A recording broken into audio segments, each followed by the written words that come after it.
I remember sitting on the toilet with Leo, like this is probably one of my weirdest parenting moments, like sitting back and then him sitting in front of me and going, Mummy's doing a poo. I was doing a poo at this point, literally, and I was trying to get him to do a poo as well. So I'm just trying to force it because I was doing a poo. Shh, don't tell Mum.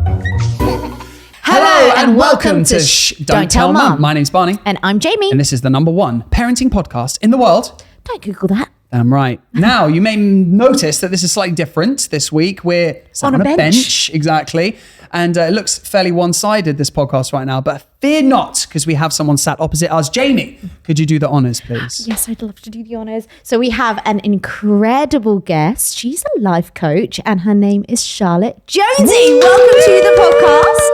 Hello. And also, a claim to fame, I used to produce her podcast, Mama on a Mission, which is a really good podcast. It has so many great topics on there, great mothers on there. So go check it out. Oh, show. How you doing?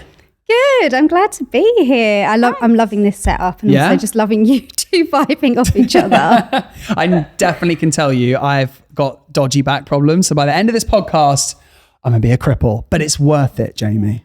It definitely is. I know.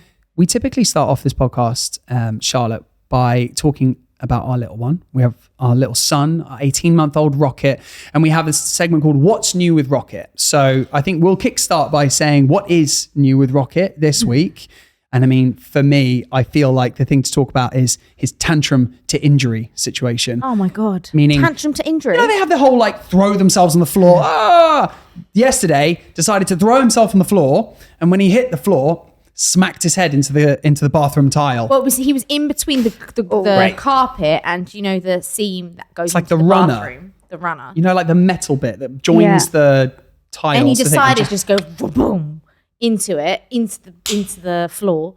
And then he's like he's already screaming, but now he's screaming and he's got this huge dent in his head. And I had to take him to nursery. And I said to Barney, he's not going to nursery today. They're going to think we beat him up. Like, he's got a bruise and it's like coming out of his head. And then we found out he was ill anyway. But at the same time, that's why he was having a temper tantrum. Now, you have a son. I do. By the name of Leo, right? Nearly 3. Nearly 3. Right. What's new with Leo? Because we love to learn what's happened in the last week or two. Is he learned any new words? Is he doing anything new? He talks now, babe. He's 3. Yeah, but he could learn new words, you know? You don't know half the words that I talk about. He knows way too many sentences. Oh, wow. So what's new with Leo? What's new with Leo? Like, honestly, the attitude. Ooh. Like, he's actually got sass. Like, he's like, no, mummy, I'm not doing that. I'm like, okay. Like, how do I deal with that? Like, and then you try and do the reverse psychology. Okay, then. And he goes, okay. And then he'll just walk off and I'm like, no, we are getting dressed. Like, this has to happen. So the whole reverse, like I'm trying to do the gentle parenting. Sure. Yeah. Like, come on, trying to get on the same page as him. And he's just like, no. Having absolutely none of it. Yeah. And honestly, but I bring in bribery, everything. Like, you have to do it. Yeah. You have to. Is he potty trained now? Yes, so that's also new. Yes. Oh, this is another thing actually. I put so much pressure on him potty training. Yeah. I was like, he's behind, like he's not there yet, like he needs to be potty trained. And it's just clicked. All of a sudden, he's just started going, Mummy, I need a poo. Mummy, I need a wee. Oh, wow. Yeah, and I don't know what happened. It just clicked. That's what all parents say. They say it just clicks one day. Because I slowly am introducing him to the potty and putting him on, and I have to like make him smile because the minute I put him on the seat, he's like screaming to get off, doesn't understand. And I'm like, I don't know what to say to you to make you understand.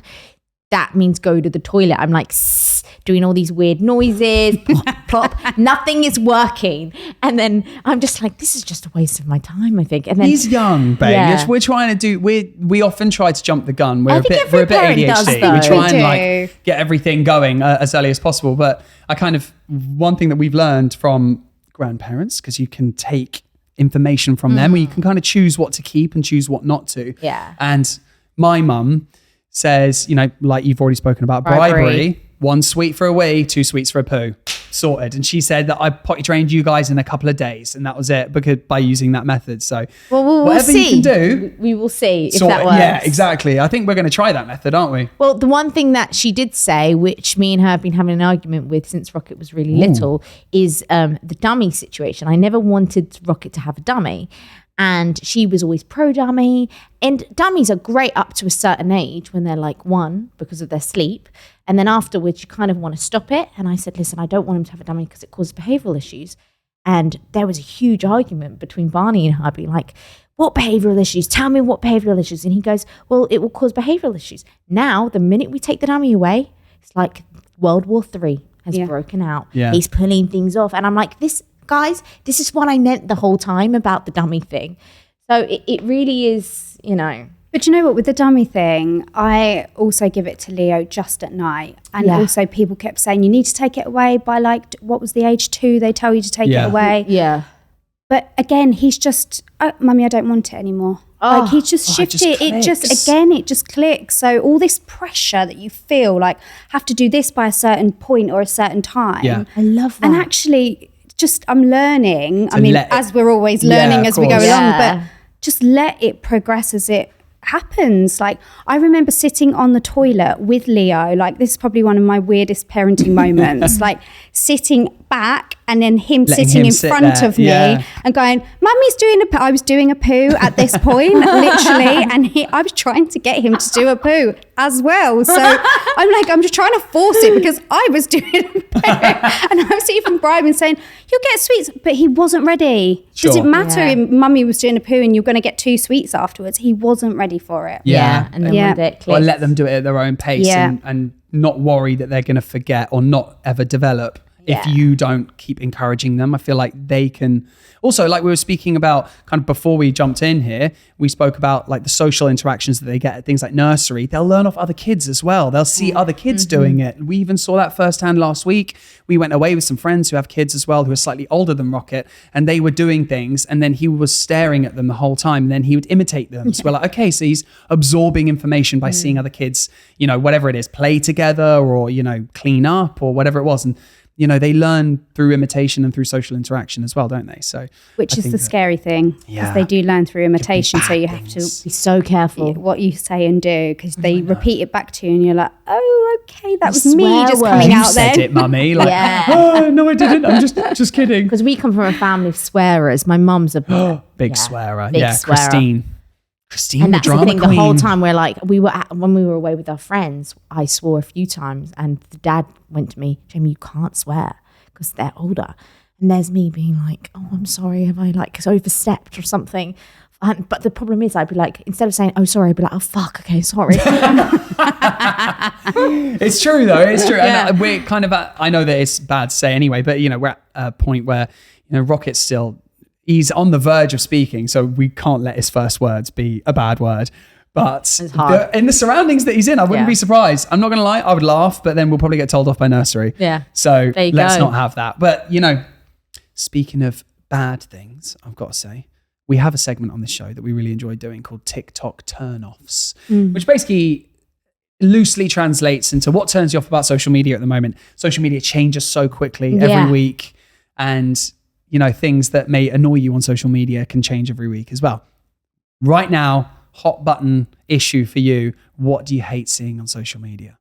I hate seeing on social media, actually, it's baby deaths. So oh my God. Baby what? So the algorithm, which I don't understand on TikTok. I mean, I do understand it, but what I don't understand is it serves you one video that you really don't want to see, and it could be like a murder case, or it's always to do with children, because my content is around motherhood, majority of it.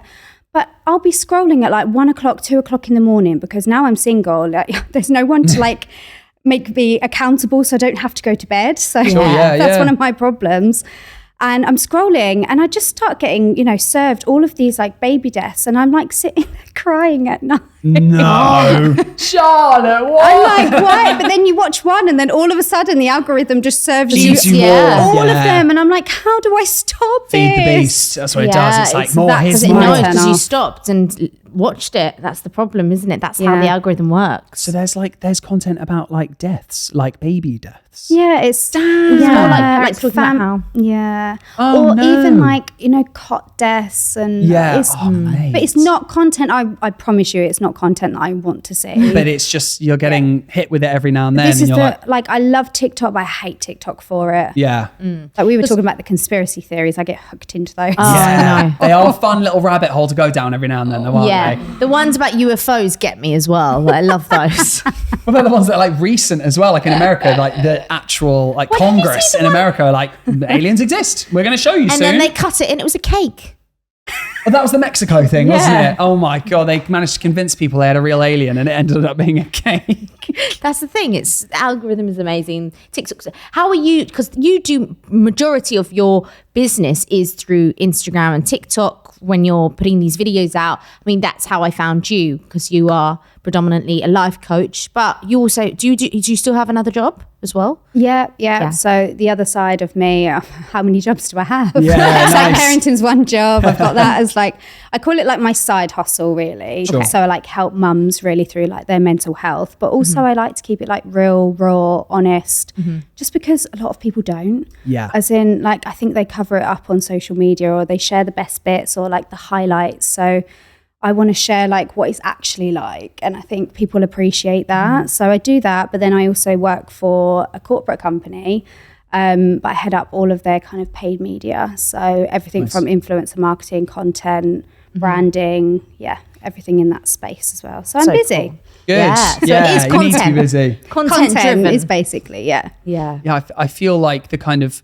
the social media age, because you've mentioned it already, the social media age of showing everyone your perfect idea of your life or showing everyone the polished version of your life and the highlight reel, as you said. I feel like that's almost been and gone. This is almost the reason why reality TV has taken the kind of the television world by storm, because everyone now just kind of wants to be a fly on the wall on the day-to-day or a fly on the wall through Day the in good the and life. bad times, which is why also I think YouTube content is exploding at the moment as well, because I think that the social media side of when Instagram first started and when YouTube first started, Instagram was all the highlights. Look where I am. I'm at this party. Look how, much I can face tune my outfit or like my face on this, on this page. And then now it's kind of like no one wants to see that anymore. And it's quite a cool shift, I think, that we've had.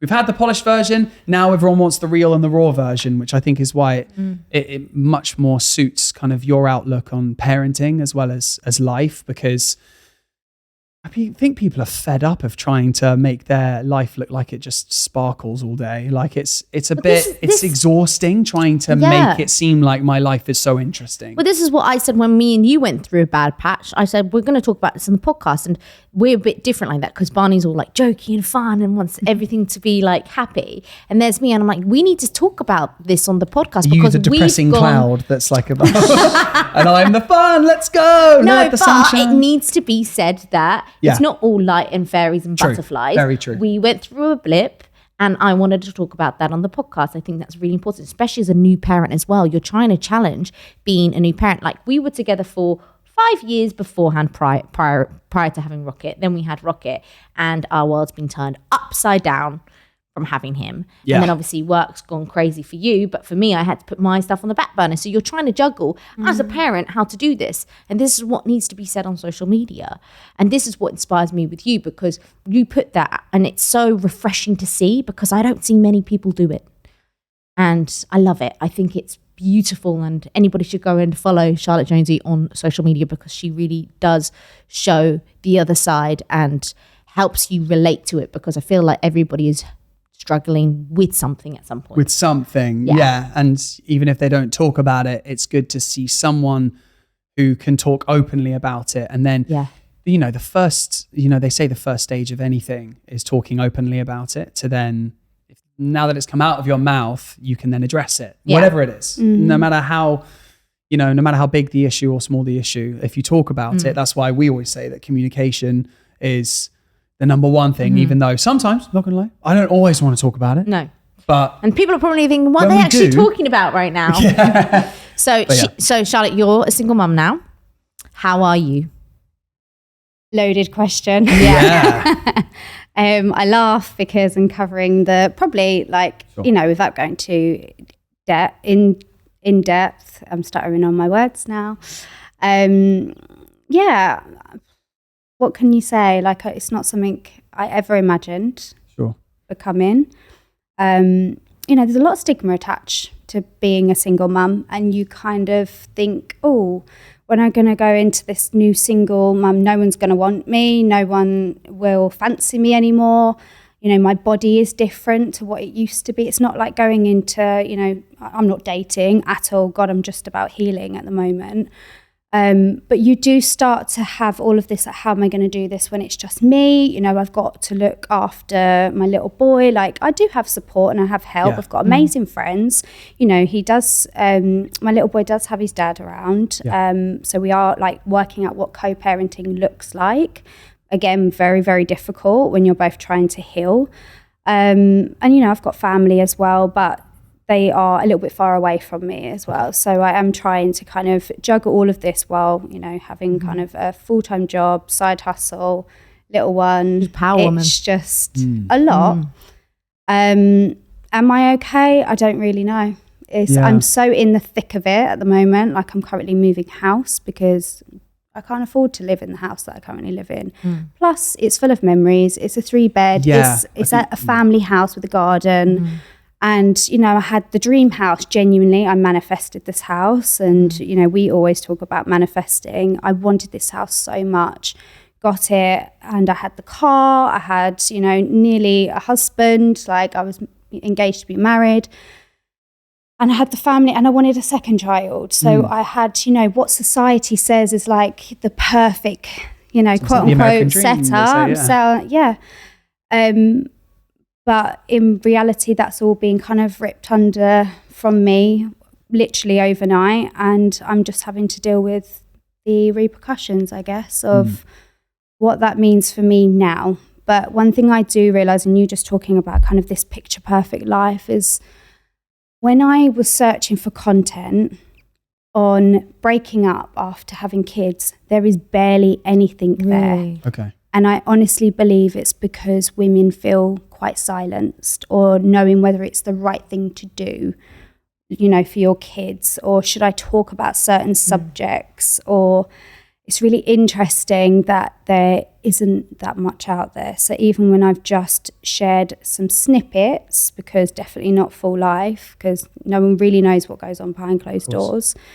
But when I've shared some like snippets, people have gone, oh my God, like finally someone's talking about how I feel, or finally. And it's really interesting because my comments are not inundated, but my DMs are inundated with these women. And it's because they don't have a safe space or a safe place to talk about these certain subjects. You feel like part of it might be because if you were to, like, when you publicly talk about it, you know that there's someone else on the receiving end of it. That's like, so if you if you talk about the ins and outs of everything that's happened publicly, there's almost like a conscious feeling of like that other person is going to possibly have to see that as well on social media. Do you feel like that's a part of it as to why people don't talk about it as openly?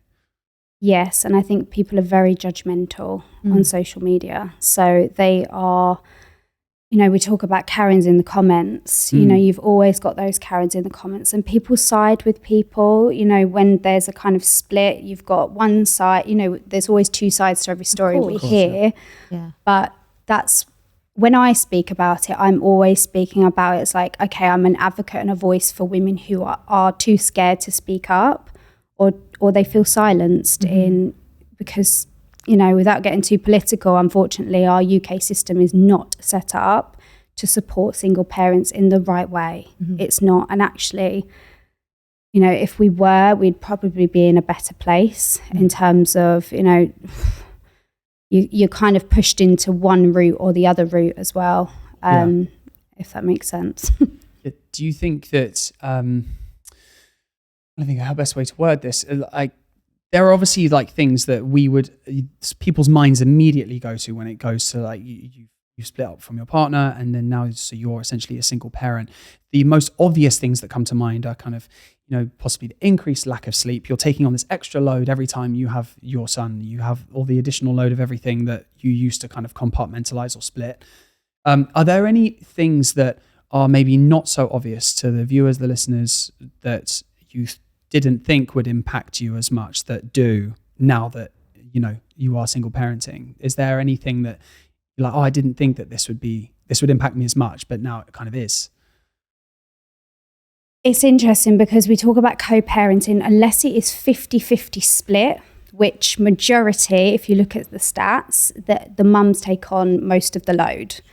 And when I say the load, there are things that we don't talk about, which are around like the admin, like booking your child's doctors or picking up, pants or, buying the food, or when they're waking up at 3 o'clock in the morning and they're coming into your bed, or Leo's going through a screaming, weird like night screaming. terrors. Yes, night terrors. Wow. Who's picking that up? Because he's with me every single night. So we talk about co-parenting, but the reality is actually the mothers take most of the load, and it's not split 50-50 ever. And you are I feel like picking up. it's impossible to be 50-50 either way. Like it's almost impossible. But I see what you mean if it's evenings as well. I know, but then you could always get to it. But I think I don't want to bash men at all. I just think it's from society expectations. It usually falls on the mother. Yeah.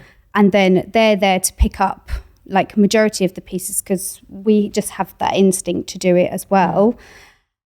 And if we could work towards a better system and a better place of actually it being more 50-50, because at the end of the day, legally, both of you have parental responsibility, 50-50.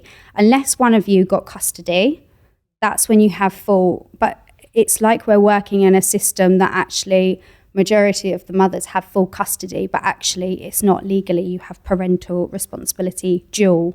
Is that slightly different when you're not married? Because that's one thing that always scares me with the fact that we're not married.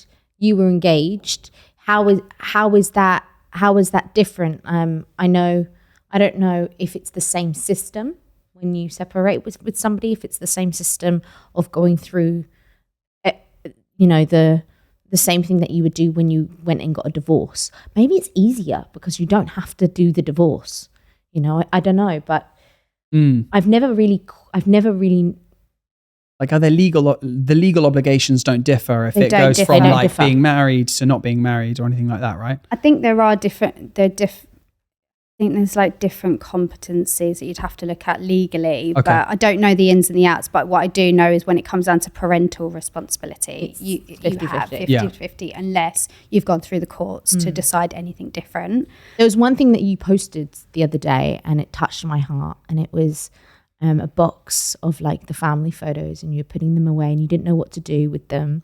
And you said somebody in your DMs wrote to you saying the best thing to do is just put them in a little box and then show it to him when he was older. And I thought those are the messages that women need to see. Those are the guidance stories that we are looking for when we separate with our partner, because we are looking on Netmums and all of these sites to try and figure out what the hell do we do with all these memories surrounding us, and how do we talk to our child about it? And the thing is what's great about you is you're putting that on social media, but you're also doing it in such a way that you're protecting your son and you're protecting your partner, your ex-partner. And I think that is so special to see the way you are angling it like that.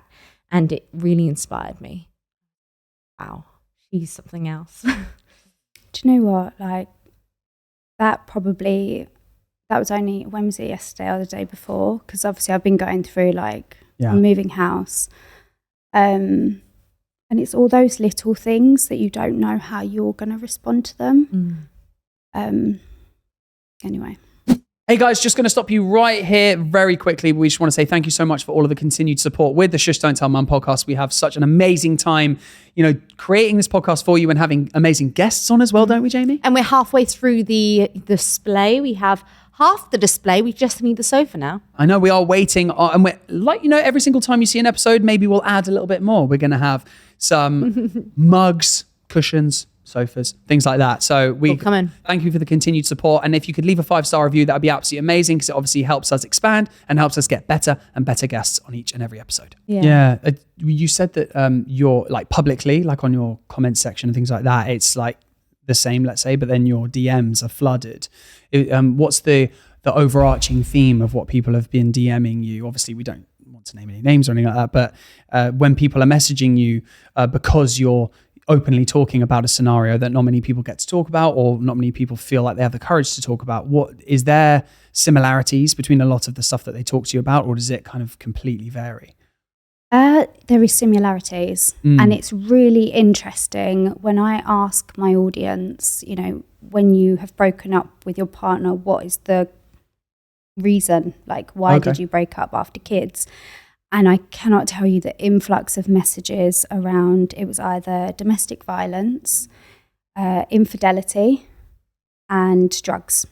Those were the 3 common denominators for why people have split with children. And I'm not saying I'm talking about all of the masses here, I haven't gone out and reached out to the UK audience, but it's really interesting to see that those were the common themes coming up, which is really sad. But equally, it's also very empowering to know that there is options. You know, you don't have to, because there's a lot of people that stay together and through those things, and people need to know that there are other options and there's a life outside of that. And I think sometimes, and especially knowing how tied financially you can be, especially if you're a stay-at-home mum, how tied financially, but there are charities, there are supportive systems that can actually help mums go through some of the toughest times, but you will come out the other side. And I think just when you're in it, you think there's no other option, and I've got to stay together for the kids. And I think that's such an old story. That's what I was going to say. Me and Jamie had a conversation about this the other day, because we actually watched, I don't know if you've been watching it on Disney, there's a show about Wrexham Football Club that's, you know, it's everywhere at the moment. Ryan Reynolds and a friend of his have bought a football club in Wrexham in Wales. And watch it. And it's good. Yeah, it's cool. really good. Ryan Reynolds. It doesn't, exactly. I was going to say, it doesn't sound up your street. Actually, it's for everyone. It makes you fall in love with football. I don't know with why. Ryan Reynolds even more. So basically, there was an episode on a guy who he has a young kid, and he said this he had a weird moment of saying, you know, no matter what the scenario is with your partner, if you're going through tough times, it's always gonna it's always best to stay with your partner. You have to stay. He was really hammering home staying with your partner no matter what. And me and Jamie, looked at each other and we went, no, that's bullshit. No, like you can. If you're going to be happier apart, breaking up. You're better off being happy and separate. So then your kid gets to see your happiness, even if it is by yourself or with someone else. Then staying together for the sake of staying together. Relationship just because of your child. I think that was one thing that I went through. My parents stayed together for such a long time. They separated when I was 19. And Mum said that they would have separated long before, but she said, we wanted to stay together for you.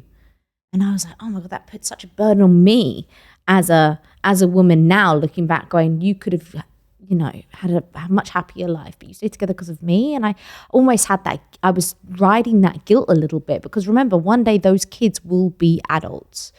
And I did thank my mum along the way to say, you know what, you dealt with what you needed to deal with when I was 19, the best way you know how. And at the time, I didn't deal with it like that. I was really struggling, and I went out drinking and went a bit crazy, because I was like, why are you not staying together? Now, looking back, I wish they broke up a long time beforehand, because they would have been so much happier. And yeah, it was just that mentality is mad that's going through, isn't it? Yeah, and we're now trying to undo that. Yeah. And I think even when I split up with my ex, it was, should we stay together because Leo's so young, like I want him to see a happy parent. Yeah. But the reality is that he's not going to see that. Yeah. So it's better for him, his mental health, his well-being, you know, his development, that we don't stay together. And as hard as that's been, like, that is definitely one of the driving forces. And if I could say that to any mum, that should be one of the biggest decisions to why you should split. I genuinely believe that, because the impact and the trauma that you can cause kids by staying together is massive. Yeah. And also there's this term, broken home, and this stigma around being from a broken home. Well, no, that home is already broken. Yeah. So when you are together, I'm sorry, you're going to fix your kids by not being together. Yeah. So actually scrap that, fuck that mentality. Yeah. So old school. And I think that is definitely a narrative that needs to shift. Yeah, I think it's a lot of it is also when it leans on the financial side of a relationship as well. If you have a stay-at-home parent and then one parent makes the money, that's another reason why people can decide to stay together, because they're just like, well, what will I do financially and stuff? So yeah, it definitely becomes there are a lot of things that come into play. So it's obviously not as cut and dry as we're saying it right now, but ultimately it also is, because if you're choosing happiness, then who is anyone to judge you? If choosing happiness over something that's broken, like you said. Have you ever seen that show Sex Life on Netflix? Yes. Oh, this just took a turn. It's got saucy. Go on. Right. So she deals with that. Guilty pleasure. Yeah. She's a new mother, and she has two kids. One's a baby, one's a toddler. And then are you talking about the actress, or are you talking about the girl in the show? Girl in the show. We're not talking about her the character. Yeah, because did you hear about her real life? Real life. Oh no. She did it in real life. She did it in real life. She has twins, and she's with her co-star now. She left the Aussie guy. She left her husband for him. She left her husband for him. I know. How spicy. And I was like, I knew that, because their sexual connection, chemistry. Yeah. That is a saucy show. All right, mate. Do you say that about me to people when we're not around? No, but Barney, that is a great. Have you watched any good sitcoms? Sex Life is great, but. Oh wait, shows. Yeah, this is something we actually like to talk to guests about. We've done in the past.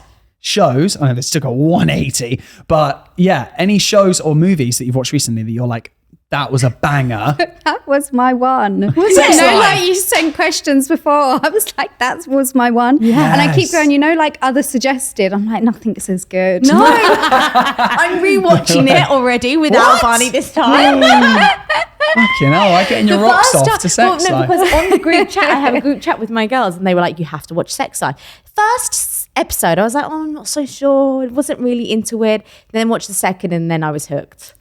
Wow. Do you know what it is? I think it gets into the psyche of kind of married off women, or women with kids, and what they actually want and fantasize about, but can't do. So I think it gets into the psyche of them. So they are like, oh yeah, this is great, because they can't actually do it in real life. So it's a bit like a 50 Shades of Grey. Yeah. Do you feel like it's a fantasy of single life, or do you think it's just a fantasy of a different life? Different life. Different life. Also, I feel like everybody who's watched it, all my friends that have really related to it as well, they've all had babies recently as well. So we're all living that past life, looking back at our past life going, oh my God, that used to be it never used to be that. I'm getting pissed off now. What is going on? What is going on? So I can sit here and write my journal. Jesus. All right. It's that good, guys. Do you watch Lord of the Rings? Because I do. That's my fantasy. Going to Mordor. Right. It's so good though, isn't it? It does. And it also, I feel so relative for it. Like when I watch it, I feel like, you relate to her. I relate to her as... I feel like you're her relative, do you? Stop. Nah, she loves saying relative. I'm sorry. I'm sorry. Yeah, it's fine. You know what though? It's endearing. Don't worry about it. Oh my goodness. Okay. Something we also tend to talk about on each episode. Celebrity obsessions. Ooh. So, growing up, did you have a particular celebrity that you either emulated or loved or had posters of or anything like that? Jamie's is Britney Spears. And we talk about it every single week, and it's called Besties with Brit because she feels like she's her bestie. Britney Spears follows her on Twitter. Oh, How many people does Britney Spears follow on Twitter, babe? 350,000 I thought so.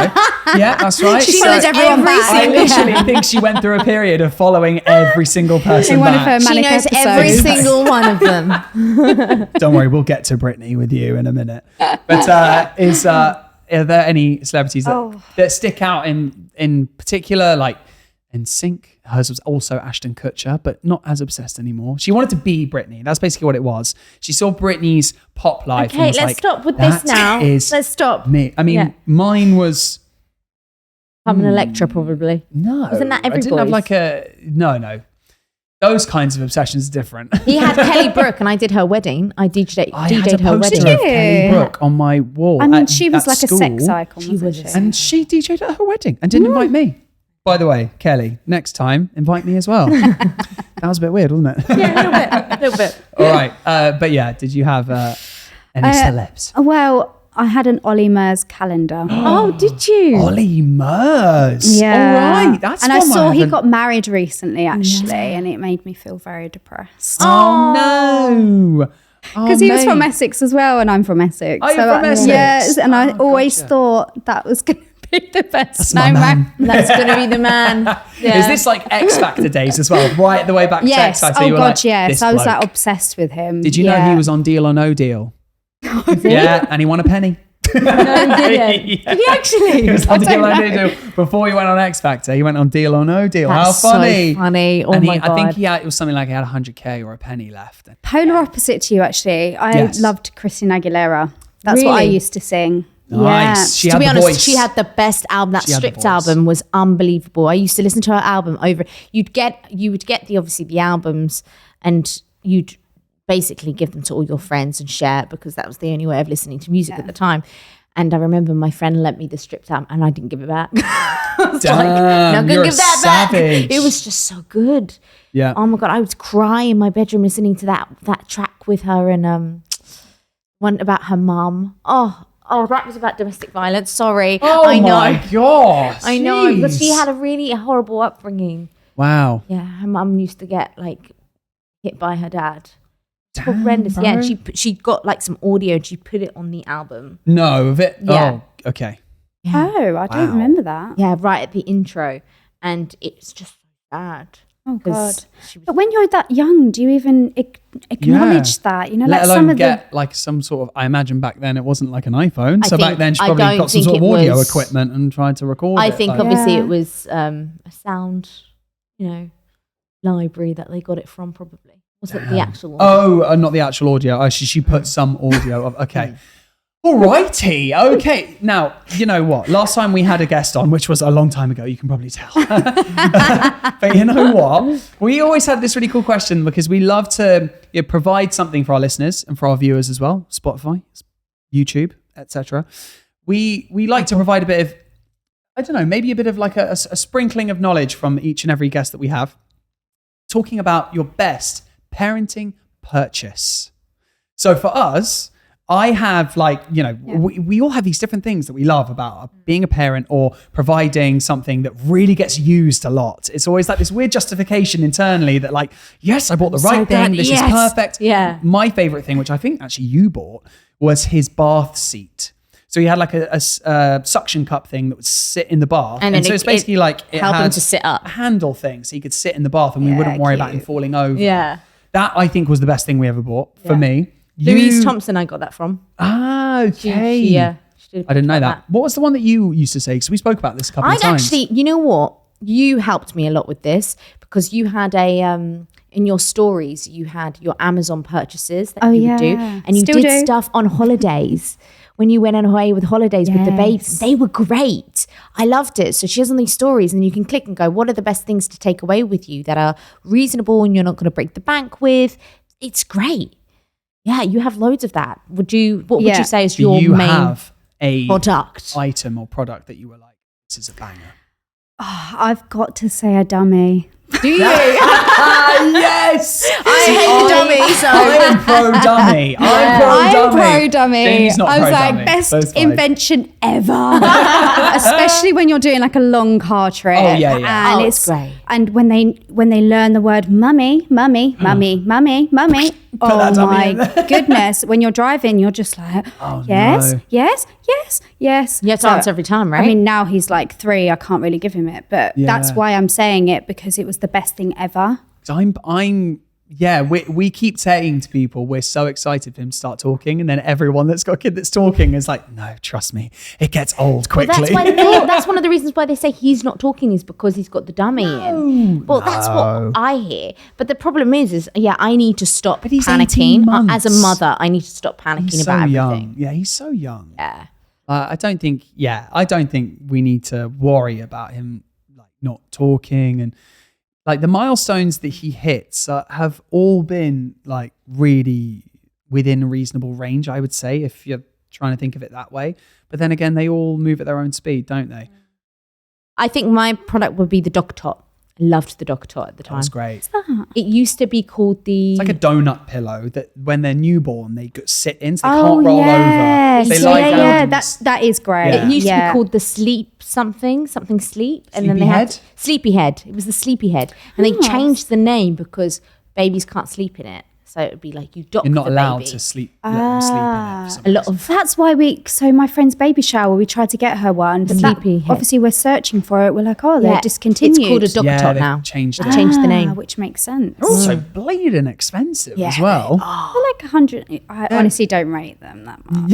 I liked it for like putting him in so he wouldn't roll off onto the side, or when we were at friends' houses, we could take the Dog Tot and then we'd just put him in the Dog Tot and he would sleep in it. You're not allowed to sleep in it. But yeah, Of course they're going to sleep in it. Of course let's they're be gonna. I honest. mean, they're newborn babies. That was the first thing I purchased, and I was like, "He's the Dog Tot. Stick him in." I loved it. Absolutely loved it. Yeah, that was a great little purchase. Did you ever have people shout something out to you, like a product, and then you bought it and you were like, "Oh, this is great"? Because like getting feedback from other parents is always so good. Like we need to. This kind of communal thought process is always great. So like when you have friends who have kids, they're like, oh, you must get this. It's amazing. Like we never ended up getting one. We had loads of people telling us to get the Rocket, which is the one that shakes the pram. Did you get one? Yeah, we got one of those. Good? Yeah. No, I To don't each know. their own, isn't it? I don't know. Yes and no. Yeah. But do you know, looking back, I don't know if you feel the same. I'm like, you're told to buy this and this and this, and then you're spending a fortune. Yeah. Like we spent over $1,000 on a buggy. Looking back, I would never spend that much now. I'd be like, you're just going to go in like a 40 quid buggy. I don't mind. Yeah. Like it's just to push you around. Like, why do you need these really expensive products? Like you don't. Like I think there are gem purchases. One of mine was actually, I'm quite into like meditative sounds, and I'm trying to remember the brand name. He still has it today, but you can basically put the like different settings on, and it's different sounds and meditation songs. Nice. And Leo literally drifts to sleep to that. And I've done it since he was a baby, but that was like the best purchase because actually it calms him at night and like gets him into like that kind of mellow. We have something very state. similar. We have like the globe, and then it lights up with the stars, and then you put you change the. They have noises. different songs on it. Yeah. Mum got him that, and then our mother-in-law got us. Well, your mum got him like the same one because he was so used to the sound. Yeah, she wanted to buy the exact same one so that at her house, when he sleeps there, he has the same sounds and the same thing, which is nice. I was just going to ask about the night terrors that you said that Leo's having at the moment. Yeah. So when did this start, and have you been looking online how to combat it? Do you think it's related to anything in particular? Do you think it could be a food thing? People say cheese gives you nightmares. He doesn't like cheese, so it's definitely not that one. I don't know about Rocket yet, but like Leo's decided one thing he likes.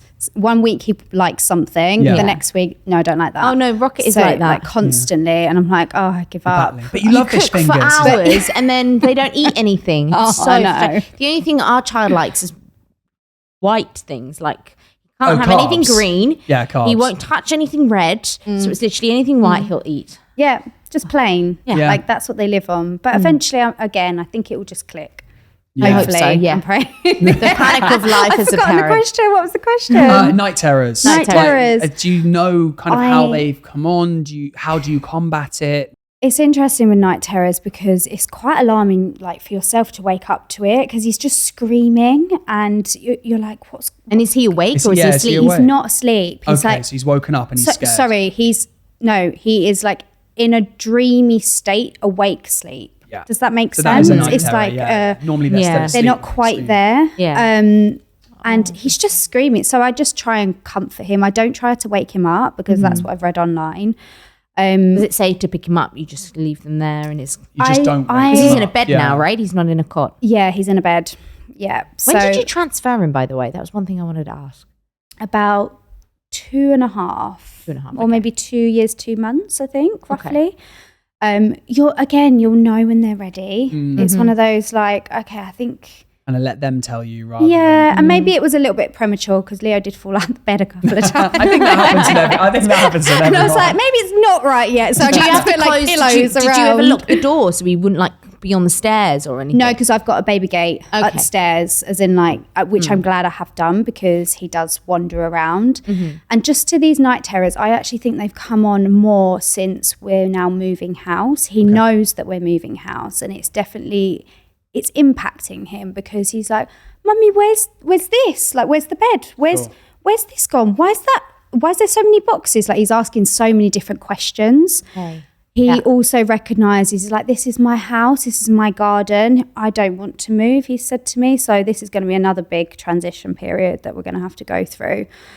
But I think it's happening because he's so unsettled at the moment. So I'm just trying to calm his nervous system as much as possible before bed, which is lavender in the bath. I'm trying to, like just a few drops, don't knock them out. No. I was just thinking like lavender. That sounds really nice. I feel like I want a lavender some bath. Like Epsom bath salts. Yeah. I've also put a few of those in there. Like put music on, and then we kind of have a really nice like bedtime instead of ritual. It being like routine bedtime. I'm trying to like relax him into bed, and also like it's weird. He keeps waking up as well. Like he wakes up and. He actually got into my bed and then woke up and was in the hallway going, Mummy, where are you? Mummy, where are you? I'm like, I'm in bed. What are you doing? Where are you? And he was not really awake. So it's quite interesting, this phase that he's going through, because I don't know how to handle it yet. I'm just trying my best and just support them. Just be there. You looked up like what causes night terrors? Like, do you know yet, or is this just the first kind of stages of trying to naturally comes out of it? Yeah, because also it's going to be a big move. Yeah, when are you moving? Saturday. Damn. I know. Well, thank you for coming here. I know. Taking the time. This has been nice because I've been in boxes and like just packing, and I was like, it's nice to actually wear a dress because I've just been in like leggings and a top all week. Like me right now, freaking leggings and a top, sweating. I said earlier that she looks like she's on an episode of Top Boy. Excuse me. Wait, Black. I know, it's time of the month, people. Okay, come on. Okay, too much information. So would you give any advice to mothers that are going through what you're going through at the moment? The first thing that comes to mind is probably don't force something because you think that's the right thing that you should do, i.e. staying together for the kids, creating a family unit, and just, trying to make something happen when it's not happening. I think you have to look at all your options, and especially if you're looking to either separate with a partner, and I'm not condoning this, by the way. I'm not saying everyone needs to split up with their partners. No. Of course not. Yeah. Like, I'm saying that if it's not right and you're in the wrong relationship with children, don't stick at it just because you feel like you have to or there's pressure there. That I think look at all your options, and I mean from like look at your finances, look at what your living situation is, like literally cost everything up. This is what I did as well. I literally did a budget planner for the rest of this year, a budget planner for next year, because I've had to cut back on everything. I mean, everything, to the point my roots are so, like, I'm going to be doing my own roots like next month, just because everything that I was, like I said, I had the dream house, dream car, I was engaged to be married, like I was living, I think you live a certain lifestyle when you are together and you're doing half and half. So it's quite a big shock to the system when you're kind of doing majority of your own living costs by yourself. especially as you know, childcare costs. And I know. So I think look at all your options and then break it down, because when it feels like such a huge shift, you're not going to do it, you'll just stay. When you break it down into, okay, what's my first step? If you're in a situation that you need to get out of, there are so many options, and never ever think that you are stuck, because I know for a fact there are so many women, they think that they're stuck in relationships because finances are tied and they have kids. That's not the truth. There are so many ways out. Oh, wow. You've been amazing. You're awesome. Yeah. Thank you. Yeah. You're awesome too, both of you. Yeah, it's obviously quite the journey you're going through at the moment, and we're incredibly impressed by how you're handling everything. And I know to you, for your own sake, you might be thinking that, it's falling apart, but from just talking to you, we're so inspired how together you are. Yeah. And also reach out to me in my DMs, because I'm always in there. Yeah, I was going to say that if you have any questions for Charlotte, please reach out to her. It's Charlotte Jonsie at Charlotte Jonsie, isn't it? And obviously on social media, if you want to get in contact with us on the podcast, if you have any questions on the podcast, please email us at itthebankses@gmail.com. Yeah, that's It's the Banks with 2 S's at gmail.com. And if you would like to subscribe to the channel and share with somebody in need who would really benefit from this podcast, we'd really appreciate it too. Indeed. 5-star reviews all round. Thank you so much for watching. You've been amazing. Charlotte Jonesy, you're awesome. Thank you for coming on Shush Don't Tell Mum. You're amazing too. Thanks, Don't leave me hanging. Spud. See you guys soon. Shh, don't tell Mum.